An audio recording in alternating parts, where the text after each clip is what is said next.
नमस्कार, आप सभी का स्वागत है वैराग्य ज्ञान में। आज के कहानी में हम चर्चा करेंगे श्री अरुण कुमार शर्मा द्वारा लिखित पुस्तक जिसका नाम है ब्रह्म पिशाच का शाप। कहानी का नैतिक यह है कि साहस, दृढ़ संकल्प और बुद्धिमानी से किसी भी कठिनाई का सामना किया जा सकता है।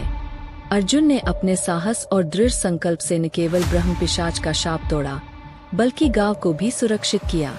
यह कहानी हमें सिखाती है कि हमें कभी हार नहीं माननी चाहिए और हमेशा अपने लक्ष्यों के प्रति दृढ़ रहना चाहिए। अगर हमारी यह कहानी आपको पसंद आती है तो वीडियो को लाइक करें। आप सभी से निवेदन है कि हमारे चैनल को सब्सक्राइब अवश्य करें, बेल आइकन को दबाना ना भूलें। धन्यवाद। अधिक समय ना लेते हुए कहानी में आगे बढ़ते हैं। ब्रह्म पिशाच का शाप। प्रेतों की जितनी योनियां हैं, उनमें एक योनि ब्रह्म प्रेत की भी है। प्रेत शास्त्र में इस योनि के 3 मुख्य काम बतलाए गए हैं। पहला ब्रह्म पिशाच का रूप, दूसरा रूप ब्रह्म राक्षस का और तीसरा रूप ब्रह्मवीर का। भारत प्रसिद्ध हरसु ब्रह्म, हरिराम ब्रह्म, तुलसी राम ब्रह्म आदि इसी तीसरे रूप के ब्रह्मा है।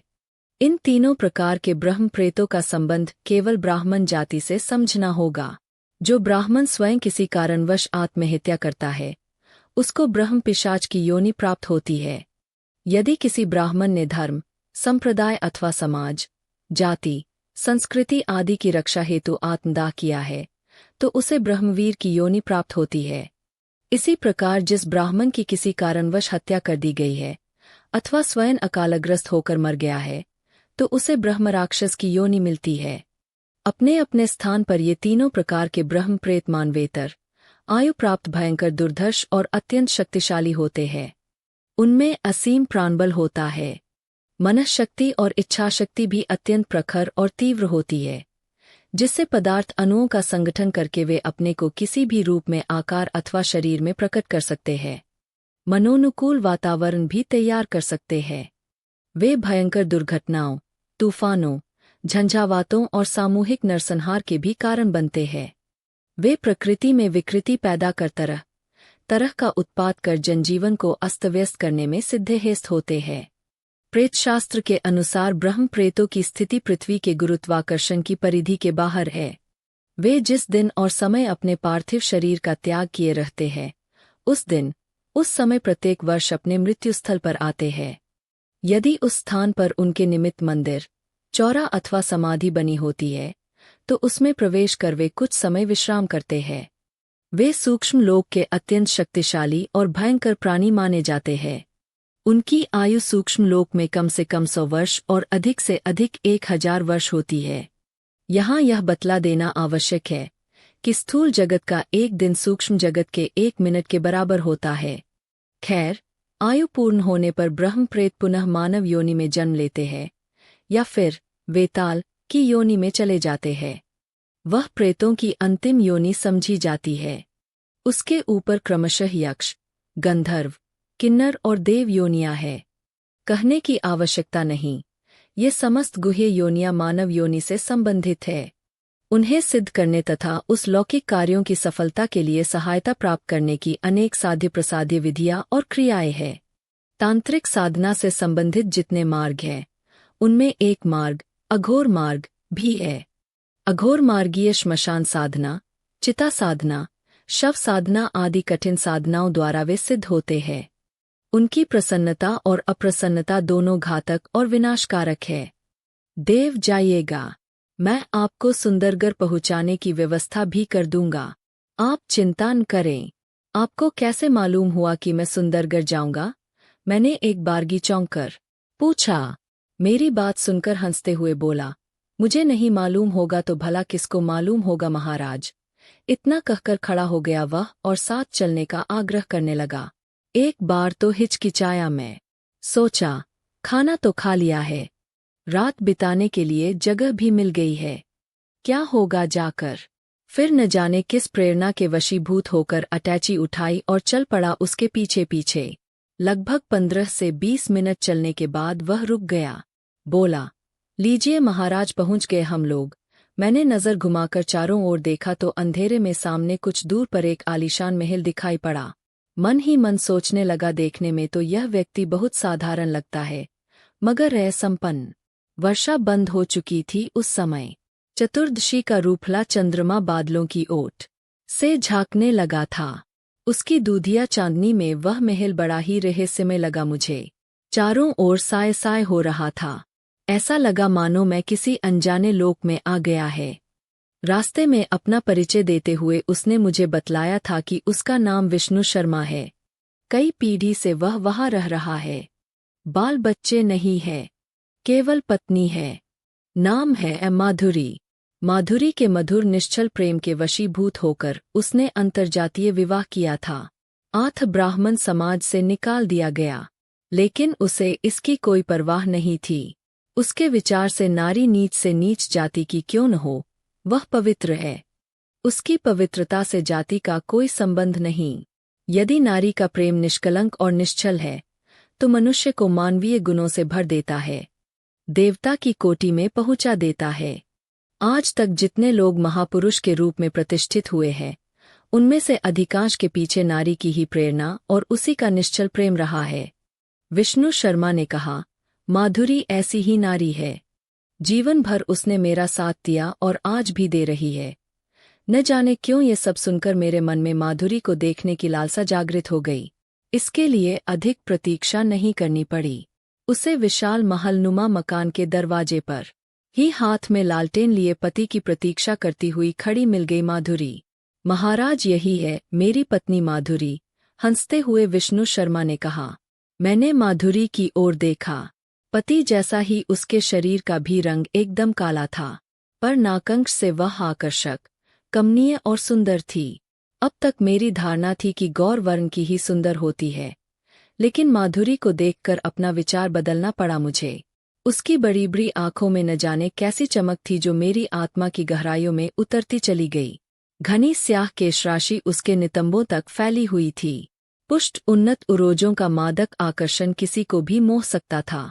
उसके शरीर की बनावट देखकर मुझे ऐसा लगा मानो कोणार्क के मंदिरों में पत्थरों पर बनी कोई देवी सजीव होकर आ खड़ी हुई है मेरे सामने। विष्णु शर्मा ने उल्लास भरे स्वर में अपनी पत्नी को मेरा परिचय देते हुए कहा, ये काशी के पंडित जी है।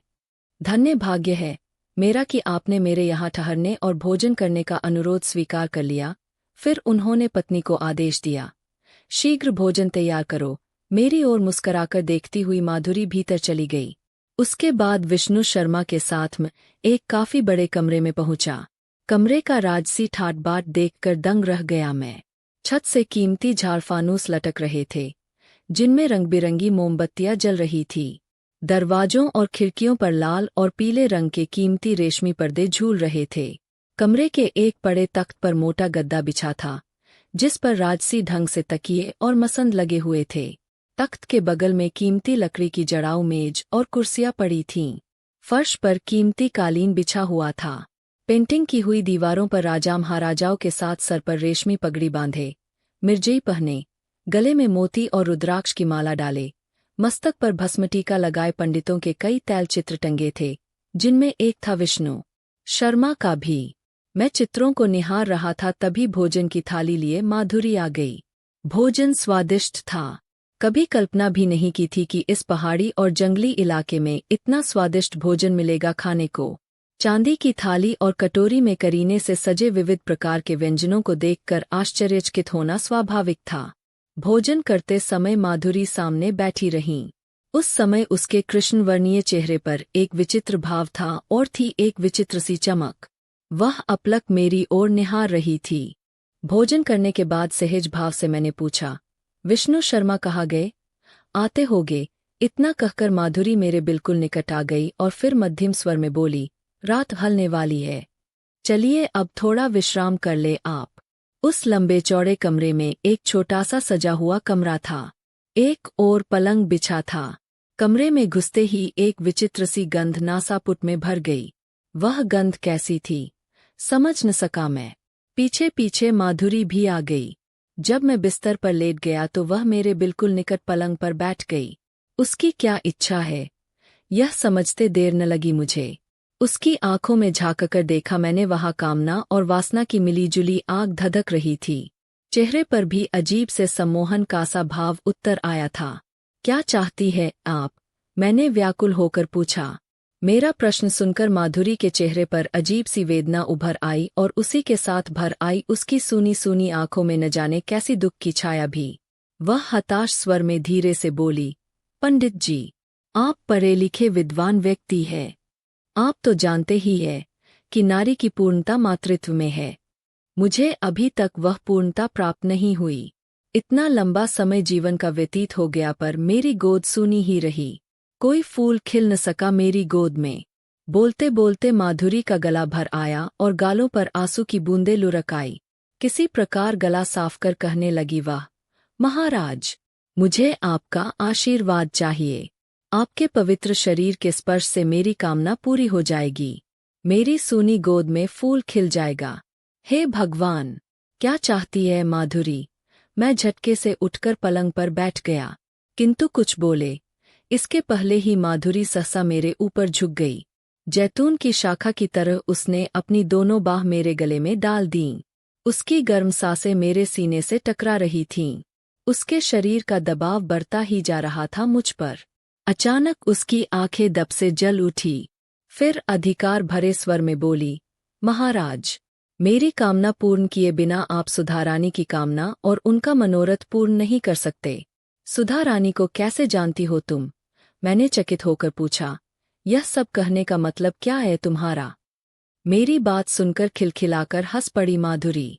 बड़ी ही विचित्र और रहस्यमय हंसी थी उसकी। उसने उसी मुद्रा में मुझे आलिंगनबद्ध कर लिया और फिर उल्लसित होकर कहने लगी, महाराज, आप मतलब जानना चाहते हैं? सब कुछ बतलाऊंगी आपको। अब तो बतलाना ही पड़ेगा मुझे। उस समय माधुरी ने जो कुछ बतलाया वह निश्चय ही विलक्षण, रहस्यमय और अविश्वसनीय था। विश्वासराय चौधरी के परदादा लावण्य राय चौधरी बहुत बड़े जमींदार थे।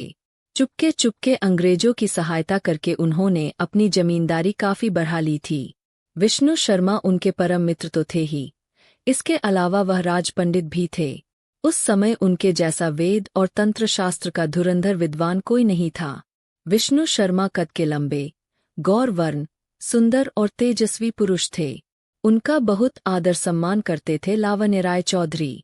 विष्णु शर्मा भी पूजा पाठ और तंत्र मंत्र द्वारा लावण्य राय चौधरी की श्री वृद्धि, यश वृद्धि और राज्य वृद्धि के लिए सदा प्रयास करते रहते थे। फलस्वरूप तीनों प्रकार की वृद्धियां बराबर होती गईं। विष्णु शर्मा पहुँचे हुए तांत्रिक थे, इसमें संदेह नहीं।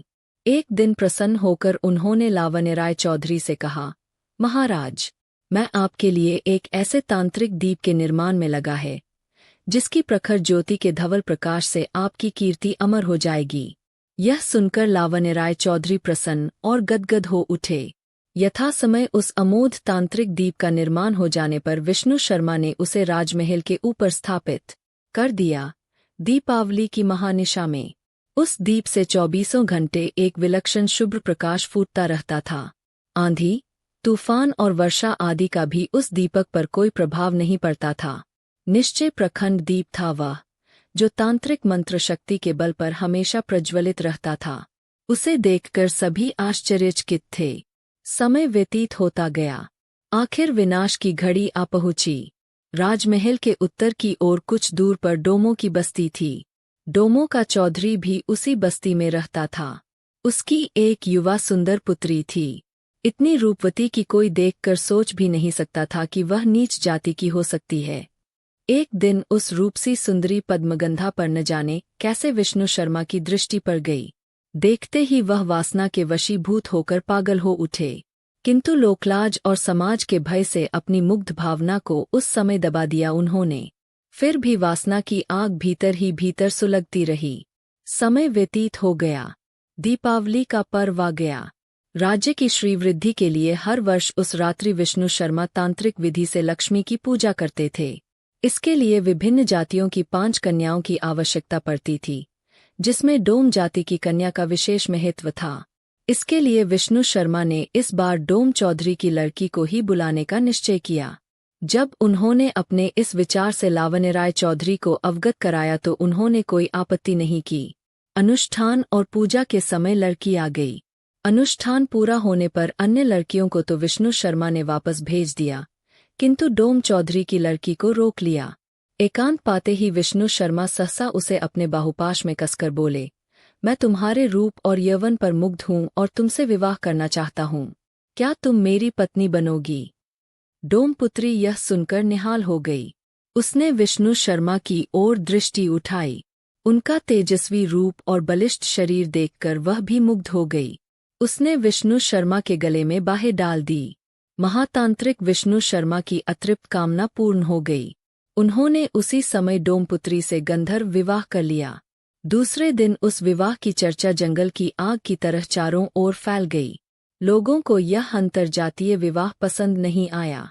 इतना बड़ा विद्वान और तांत्रिक एक डोमपुत्री से विवाह करेगा, किसी ने इसकी कल्पना तक न की थी।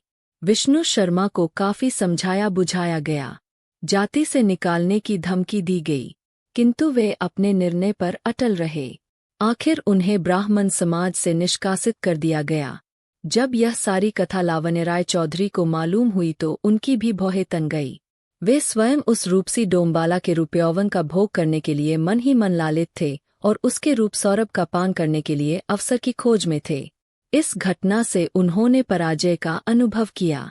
कुछ दिनों बाद जब विष्णु शर्मा दरबार में आए तो उन्हें घूरते हुए वे क्रोध भरे स्वर में बोले, पंडित जी, आपने ब्राह्मण समाज का ही नहीं बल्कि मेरा भी घोर अपमान किया है। अब हमेशा के लिए मेरे महल का दरवाजा आपके लिए बंद हो गया है। आप तत्काल मेरी जमींदारी की सीमा के बाहर निकल जाइए। विष्णु शर्मा कब सहन करने वाले थे, बोले, ठाकुर साहब, ब्राह्मणों से किस स्वर में बोलना चाहिए? क्या इसकी शिक्षा आपको नहीं मिली है? यह सुनकर लावण्य राय चौधरी क्रोध से आग बबूला होकर बोले, अरे विष्णु शर्मा, अब तुम ब्राह्मण कहाँ रह गए? तुम तो चांडाल कन्या से विवाह करके ब्राह्मण समाज के कलंक का टीका बन गए। अब किस मुँह से अपने को ब्राह्मण कहते हो? तुम तो चांडाल हो चांडाल, और चांडाल को मैं राजपंडित के पवित्र आसन पर नहीं बैठा सकता। भरे दरबार में इस घोर अपमान को विष्णु शर्मा विष की तरह पी गए, कुछ बोले नहीं। इस पर लावण्य राय चौधरी का क्रोध और भड़क उठा। क्रोधावश में उन्मत्त से वह चीख उठे, नीच चांडाल, अभी इस क्षण मेरी जमींदारी की सीमा के बाहर निकल जा। और सहसा लावण्य राय चौधरी अपने स्थान से उठकर आगे बढ़े और बकेल कर बाहर कर दिया विष्णु शर्मा को। गिरते गिरते बचे विष्णु शर्मा। उसी समय किसी ने उन्हें संभाल लिया। पलट कर देखा तो उनकी पत्नी थी बगल में। उसने सब कुछ सुन लिया था। क्रोध और आवेश में उसका चेहरा तमतमा उठा था। पति को संभालते हुए उसने लावण्य राय चौधरी की ओर एक बार जलती दृष्टि से देखा और फिर नागिन की तरफ फुफकारती हुई ऊंचे स्वर में कहने लगी, राय चौधरी, मेरे सामने मेरे पति का अपमान किया है तुमने, जिसे कोई भी नारी कदापि सहन नहीं कर सकती। तांत्रिक साधना में जात पात और ऊंच नीच का कोई भेदभाव नहीं है। चांडाल कन्या का प्रयोग यदि पूजा उपासना में शास्त्र विहित है तो उसे पत्नी के रूप में ग्रहण करना भी शास्त्र के अनुकूल ही है। फिर विष्णु शर्मा की ओर संकेत करके उसने कहा, पंडित जी तंत्रशास्त्र के प्रकांड विद्वान हैं। इन्होंने सर्वप्रथम तांत्रिक दीक्षा देकर मुझे भैरवी रूप में स्वीकार किया और बाद में पत्नी रूप में। मैं इनकी भैरवी हूँ और धर्म के अनुसार पत्नी भी। भैरवी का स्थान पत्नी से ऊंचा होता है। इन दोनों महत्वपूर्ण और गरिमामय पदों के अनुसार मुझे तांत्रिक साधना भूमि में जो स्थान प्राप्त हो चुका है, उस स्थान शक्ति के बल पर मैं तुमको शाप देती हूँ कि तुमने नारी की भोग लालसा के कारण मेरे पति को अपमानित किया है, इसलिए तुम नपुंसक हो जाओगे और तुम्हारा वंश नहीं चलेगा। इतनी ही नहीं, जो तुम्हारी गद्दी पर बैठेगा वह भी तुम्हारी ही तरह नपुंसक और निर्वशी होगा। विष्णु शर्मा से अब और सहन नहीं हुआ। वह भी ऊंचे स्वर में बोल उठे, महाराज, मैं भी जानता हूँ कि मेरी पत्नी को पाने की कामना पर तुषारापात होने के फलस्वरूप ही तुमने मेरा घोर अपमान किया है। इसलिए मेरे द्वारा निर्मित तांत्रिक दीप का अखंड प्रकाश ही अब तुम्हारे राज्य को नष्ट कर देगा। तुम्हारी संपूर्ण राज्य शक्ति म्लेच्छों के हाथ चली जाएगी। पति पत्नी के भयानक शाप सुनकर दरबार में उपस्थित सभी लोग सत्र रह गए। लावण्य राय चौधरी का क्रोध पश्चात्ताप में परिणत होने लगा, मगर राजदम्भ से मस्तक उठाकर बोले, अरे ब्राह्मण, तूने एक चांडाल कन्या के मोहपाश से बंधकर मेरा अपमान करते हुए शाप दिया है। इसलिए मैं भी अपने राजत्व की मर्यादा की शपथ खाकर कहता हूँ कि अन्य ब्राह्मणों के समान तुझे कभी भी मुक्ति नहीं मिलेगी और तू सदा चांडाल होकर ब्रह्म पिशाच की कष्टदायिनी योनि में भटकता रहेगा। तेरी यह चांडाल पत्नी भी निर्वंश होकर तेरे साथ ब्रह्म पिशाचिनी के रूप में भटकती रहेगी। इस प्रकार ब्रह्मबल और राजबल आपस में टकराकर अपने अपने को नष्ट कर लिए। लावण्य राय चौधरी का शाप सुनते ही विष्णु शर्मा का गौरांग शरीर काला पड़ने लगा। तेजस्वी चेहरे पर चांडालों की सी हीनता दीनता और विभत्सता आ गई। उन्होंने चुपचाप पत्नी का हाथ पकड़ा और सर नीचा करके दरबार से बाहर निकल गए। दोनों को एक दूसरे के शाप ने तत्काल अपना फल दिखा दिया था। लावण्य राय चौधरी को तब तक कोई संतान नहीं हुई थी। उसी समय उनके चेहरे पर भी क्लीनत्व का भाव उतर आया। कुछ समय बाद ब्रिटिश शासन की सहायता किसी तरह न करने के कारण अंग्रेजों ने उनके सारे अधिकार छीन लिए। इस अविश्वसनीय विलक्षण कथा को सुनने के साथ ही मेरा मस्तिष्क अवसत्र होने लगा था। शनैः शनैः मन प्राण चेतना शून्य होने लगी थी और न जाने कब उसी अवश चेतना के वशीभूत होकर अपना आपा खो बैठा मैं। फिर एक अज्ञात सुखद अनुभूति से आत्मा भर उठी मेरी। जीवन में प्रथम और अंतिम बार वह स्वानुभूति हुई थी मुझको। माधुरी के मधुर कलश में भरे अमृत का मैं जाने कब तक पान करता रहा। सहसा किसी का कोमल स्वर कानों से टकराया, पंडित जी, वह चांडाल कन्या और कोई नहीं, मैं ही हूँ। आपके स्पर्श से मेरी कामना, मेरी लालसा पूर्ण हो गई। मेरी आत्मा भी मुक्त हो गई महाराज। इतना ही नहीं, मेरे पति विष्णु शर्मा भी ब्रह्मा पिशाच की योनि से मुक्त हो गए। हम दोनों पिछले 100 वर्षों से आप जैसे काशी के किसी ब्राह्मण की प्रतीक्षा में भटक रहे हैं। सुनते ही चेतना शून्य हो गया मैं। और फिर उसी शून्यावस्था में मैंने देखा कि एक अति सुंदर स्त्री पुरुष का जोड़ा मेरे सामने खड़ा दोनों हाथ जोड़कर कह रहा है, महाराज, आपने मुझे मुक्त किया है, इसलिए हम लोग भी आपकी विद्वत्ता और मर्यादा की रक्षा करेंगे। आप विश्वासराय चौधरी से पुत्रेष्टि यज्ञ करवाइए, ब्राह्मणों को भोजन और दान दक्षिणा दिलवाइए। सुधा रानी को अवश्य पुत्र लाभ होगा, इसमें संदेह नहीं। अब समझ गया मैं। वे दोनों निश्चय ही माधुरी और विष्णु शर्मा थे। अब दोनों को प्रेत्योनि से मुक्ति मिल चुकी थी। भोर के समय जब मेरी चेतना लौटी तो अपने आप को एक सुनसान खंडहर में पाकर आश्चर्य हुआ। मेरे चारों तरफ 4-5 व्यक्ति खड़े थे। खंडहर के एक ओर बहुत बड़ा पीपल का पेड़ था, जिसके नीचे ब्रह्मा का चौरा बना था। सोचने लगा, मैं वेटिंग रूम से यहाँ कैसे, कब इस खंडहर में पहुँच गया। तभी स्मृति में रात की सभी घटनाएं एक एक कर उभरने लगीं। रात में जो कुछ अनुभव किया था निश्चय ही वह सब ब्रह्म पिशाच की लीला था, इसमें संदेह नहीं रहा। मेरे चैतन्य होते ही आसपास के लोगों में एक व्यक्ति ने आगे बढ़कर कहा, मैं सुंदरगढ़ के राय चौधरी का सेक्रेटरी मोहन हूँ पंडित जी। आप इस भूथे स्थान पर कैसे पड़े थे? यह तो ब्रह्म पिशाच का स्थान है। इस पीपल पर ब्रह्म पिशाच का निवास है। बड़ा भयंकर है वह, पकड़ लेता है तो फिर छोड़ता नहीं। लोग बाग डर के मारे रात को क्या, दिन में भी इधर आने से कतराते हैं। फिर थोड़ा रुककर वह बोला, पंडित जी, मैं आपको लेने के लिए आया हूँ। सामने गाड़ी खड़ी है, चलिए अब यहाँ से। मुझसे कुछ न बोला गया। जाकर चुपचाप गाड़ी में बैठ गया मैं। सुंदरगढ़ पहुंचा तो पति के साथ सुधा जी मेरी प्रतीक्षा कर रही थी। जब मैंने उन्हें रात की सारी बातें बतलाई तो पति पत्नी अवाक रह गए। कुछ देर बाद मैंने कहा, यदि आप संतान चाहते हैं तो ब्रह्म पिशाच के कथनानुसार व्यवस्था कीजिए। पति पत्नी दोनों मेरी बात मान गए। दूसरे ही दिन पूजा पाठ, हवन और ब्राह्मण भोजन आदि शुरू हो गया। तभी एक विलक्षण घटना घटी। एक दिन हवन करते समय अचानक सुधा जी की आंखें लाल हो गईं। देखते ही देखते उनका चेहरा कठोर और विभत्स हो उठा।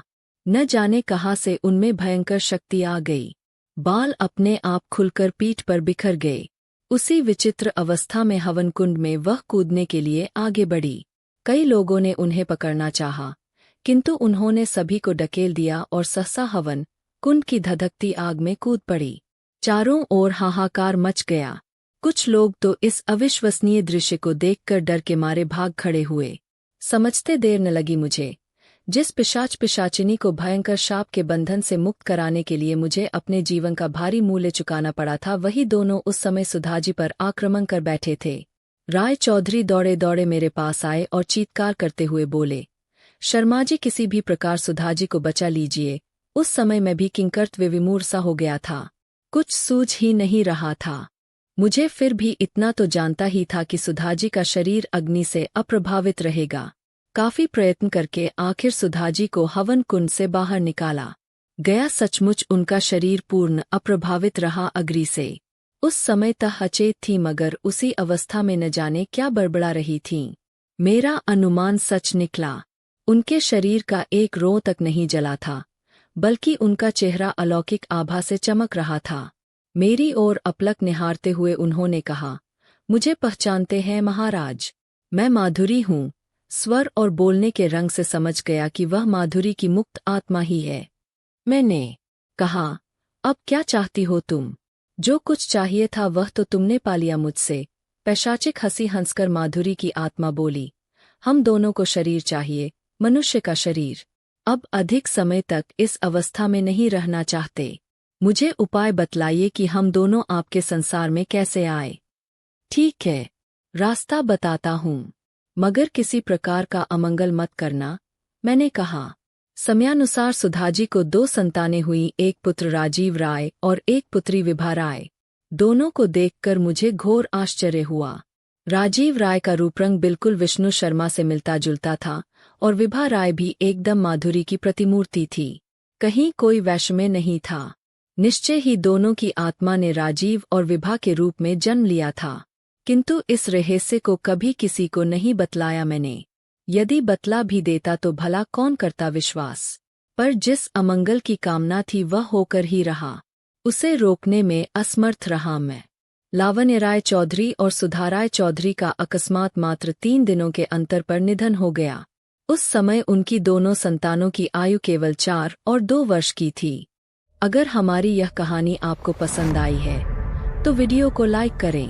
आप सभी से निवेदन है कि हमारे चैनल को सब्सक्राइब अवश्य करें। बेल आइकन को दबाना ना भूलें। धन्यवाद।